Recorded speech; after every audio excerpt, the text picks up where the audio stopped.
La meta del planeta. Hola, ¿qué tal? Bienvenidos a La Meta del Planeta. Yo soy Patricia Guevara. En esta ocasión tengo el gusto de presentarles a Valente Sousa Saldívar. Él es arquitecto y tenemos el gusto de darle la bienvenida. Valente, ¿qué tal? Qué gusto estar con ustedes aquí en La Meta del Planeta. Valente, como experto en cuencas hidrológicas, como urbanista y considerando cómo se entreveran estas cuestiones con otros temas ambientales que tienen que ver precisamente con el suelo, más aún cuando este año ha sido declarado por Naciones Unidas el Año Internacional de los Suelos, ¿cómo ves tú cómo se entreveran estas cuestiones y qué importancia debemos dar al suelo? Sin el suelo no podemos tener alimentos, no podemos tener bosques, no podemos tener recarga de acuíferos, no podemos tener paisaje. El suelo es un elemento que se crea muy lentamente, muy poco a poco, y probablemente es el elemento más caro que existe en el mundo. Mucho más que el oro, que los diamantes, que cualquier piedra preciosa que es, evidentemente tiene un mercado que crea la rareza de esas joyas, pero sin suelo las civilizaciones se colapsan. Entonces, cuando no tenemos el bosque y el sotobosque que controla la erosión cuando llueve, en vez de que la lluvia sea algo que queremos, la lluvia se vuelve algo que le tememos. Son los deslaves que salen en los medios, ¿no? Cuando se destruyen ciudades completas, cuando hay una avalancha de nieve por pérdida de adherencia de esa masa húmeda fría hacia el suelo y recarga del acuífero. Entonces, cuando tenemos un mal entendimiento o cero manejo del suelo, tenemos problemas muy, muy serios. Valente, en la Ciudad de México vemos una gran cantidad de construcciones cada día. ¿Estamos generando desarrollo sustentable? He tenido la fortuna de tener muchos talleres ciudadanos con asociaciones civiles y de vecinos en las zonas en donde hemos hecho proyectos urbanos, ¿no? La primera premisa es que la propiedad privada es un derecho constitucional, es un derecho que construye capital, es un derecho que construye riqueza. Y es muy importante tener claras esas premisas. El diseñar la ciudad a partir de sus avenidas principales en cada una de las colonias empezaría a generar un criterio de uso de suelo, pero en beneficio de la ciudad.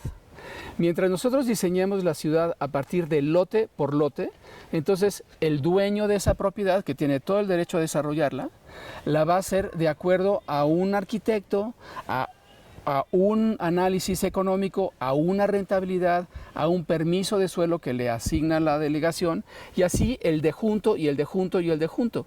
Entonces la ciudad nunca va a generar una imagen urbana, es imposible hacerlo.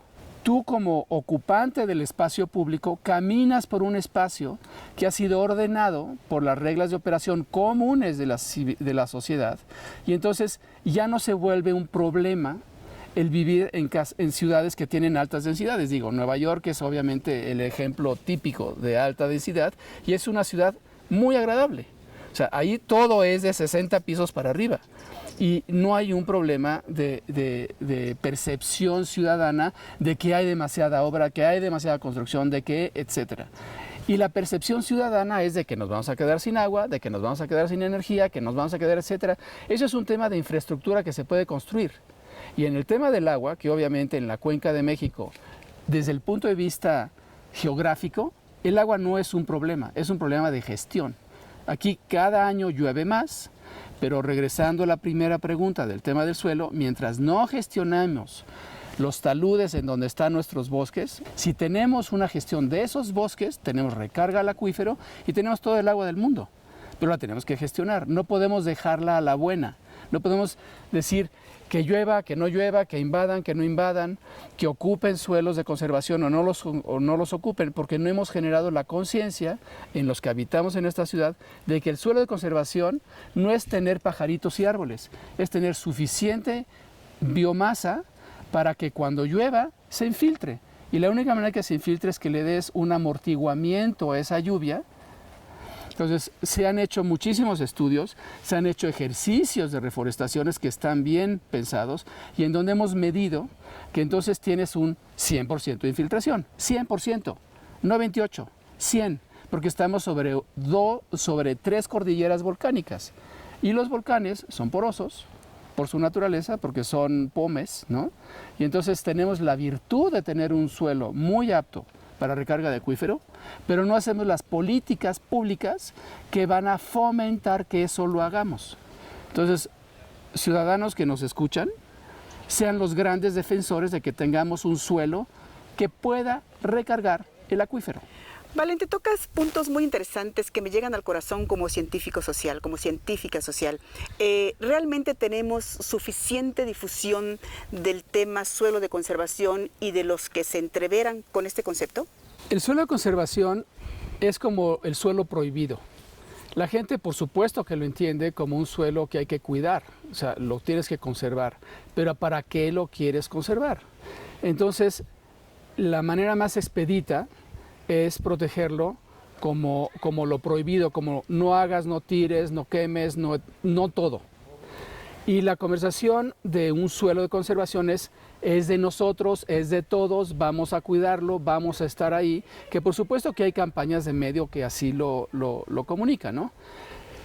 Si no tenemos ciudadanos en que en vez de estar, que no es una crítica, es una condición que es la que observamos todos los días.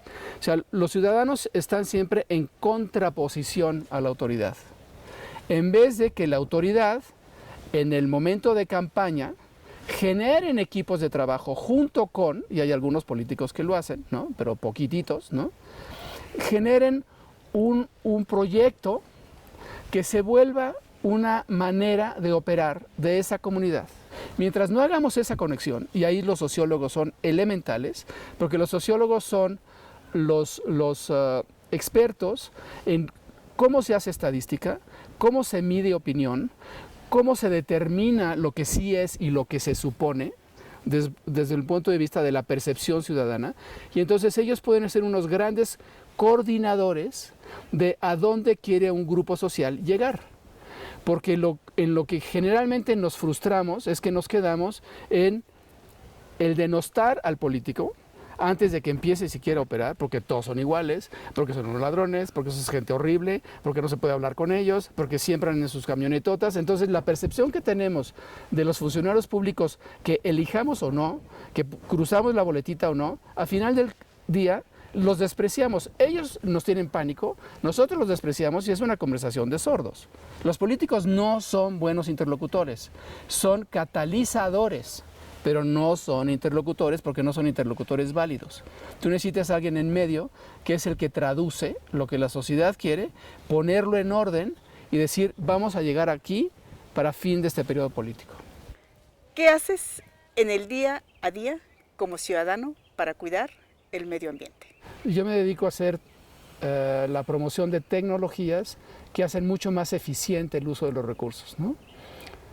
Y eso para mí pues, es un pequeño pasito en la misma dirección. Hace muchos años también tuve la fortuna de hacer el sistema de calentamiento de energía solar más grande del país. Valente, muchas gracias por estar con nosotros aquí en La Meta del Planeta. Muchas gracias a ustedes. Amigos, vamos al corte, no le cambie. La meta del planeta.